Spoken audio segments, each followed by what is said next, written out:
Bonjour, je suis Franck Bellon. J'ai créé l'atelier de la bière, notre brasserie en 2004. En 2004 à Issoudun. Nous avions un pub, bon pub, c'est-à-dire qu'on brassait la bière dans le pub et le pub était dans la brasserie. Pour vous la faire courte, donc on a déménagé il y a 2 ans et demi et maintenant on est sur Ville-de-Surindre où on a arrêté le pub mais on fait beaucoup plus de bouteilles, de fûts, de bières diverses. J'ai une formation en meunier, donc avec toute la formation qui va avec, donc sur tout ce qui est toutes les céréales possibles et imaginables, et toute la transformation des céréales. En l'occurrence, à l'époque, c'était la farine qui devenait du pain. Donc on passait par les mêmes phases qu'une bière, c'est-à-dire une mise à l'eau avec une création d'enzymes pour faire transformer les amidons en surfermentescibles.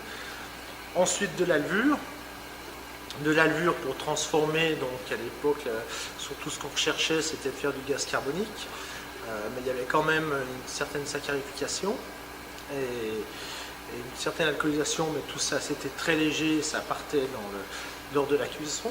Donc j'ai extrapolé toutes mes recettes de pain et toute cette chimie des pâtes à la bière, puisque j'ai arrêté la meunerie en 2003 pour monter la brasserie en 2004. Alors mes inspirations, c'est... alors moi j'ai aussi travaillé en Angleterre, à l'époque quand j'étais jeune, et j'ai beaucoup aimé les bières anglaises, et ça m'est resté. Donc je fais des bières plutôt assez houblonnées, mais peut-être pas forcément sur l'amertume, sauf quand on part sur une IPA. Donc l'IPA, il y a une grosse charge de houblon de l'origine de la bière, due à l'origine de la bière. Donc moi je fais vraiment une IPA typée anglaise, avec des houblons anglais et une bonne part de malt, puisque une bière c'est un équilibre entre le côté céréales et le côté houblon, et j'aime bien le côté où on démarre sur le céréal, puis petit à petit le houblon va prendre le pouvoir pour venir sur quelque chose de plus gras, de plus herbeux, presque résineux, avec une belle amertume en finale. Bon, je sais pas que l'IPA, on fait donc une blonde qui est très céréales, avec du houblon allemand, quelque chose qui a du corps tout en restant désaltérant. On fait la tournemine qui est une bitter plus d'inspiration anglaise avec un peu de gaz, puisque on la sert maintenant en bouteille, alors qu'avant au pub on avait carrément les pompes anglaises où on les servait dégazées. Et la particularité, c'est que dedans j'ai un houblon, pour une bitter anglaise, il y a un houblon américain, le cascade en l'occurrence, qui va donner un goût très fruits exotiques, un peu litchi, et un final plutôt typé pamplemousse. Mais attention, c'est pas une bière sucrée, hein. Même si on parle de fruits, c'est des fruits qui sont animés uniquement par le houblon, puisque moi je mets aucun épice dans ma bière, excepté dans le passage un peu obligé, celle de Noël. Je brasse donc à l'ancienne, au fourquet, vraiment typiquement anglaise, puisque j'ai une cuve matière qui me sert au service de filtre, c'est-à-dire lors du rinçage, je fais tout dans la même cuve. Après on va passer dans la cuve d'ébullition, donc on fait cuire le mou. Le houblonnage, alors je houblonne aussi dans nos particuliers, je houblonne en cône. En cône, c'est-à-dire en fleur de houblon. Je mets directement la fleur de houblon pour vraiment garder tous les parfums, tous les arômes du houblon. Après, donc, on va refroidir, on va passer dans un électrofermenteur, une semaine de fermentation, une semaine et demie, ça va dépendre des températures.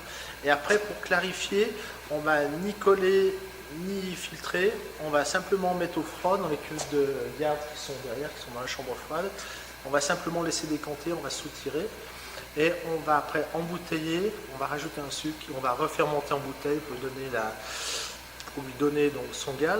Elle va elle-même produire son propre gaz, ce qui veut dire en corollaire qu'on aura un léger dépôt en fond de bouteille, qui est la levure, qui est vivante, on n'est ni filtré ni pasteurisé.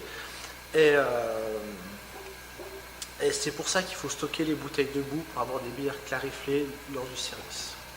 Donc je brasse de manière anglaise par infusion et non par décoction comme les Belges ou les Allemands. C'est-à-dire qu'en fait je vais rajouter de l'eau chaude pour faire plusieurs paliers. Donc les paliers, c'est des paliers de température. En fait, suivant les degrés de température auxquels on va brasser, on va avoir des effets divers. On va faire des bières plus ou moins épaisses, avec plus ou moins de corps, plus ou moins alcoolisées, suivant les paliers on va faire des différents sucres en fait qui vont être plus ou moins fermentescibles. Et sur un palier haut, par exemple, on va laisser des sucres résiduels qui vont donner du corps à la bière. Si on brasse plus bas, on va donner un peu plus d'alcool, mais une bière beaucoup plus légère, presque aqueuse. Brassons aussi suivant la Reinheitsgebot, c'est la loi de pureté.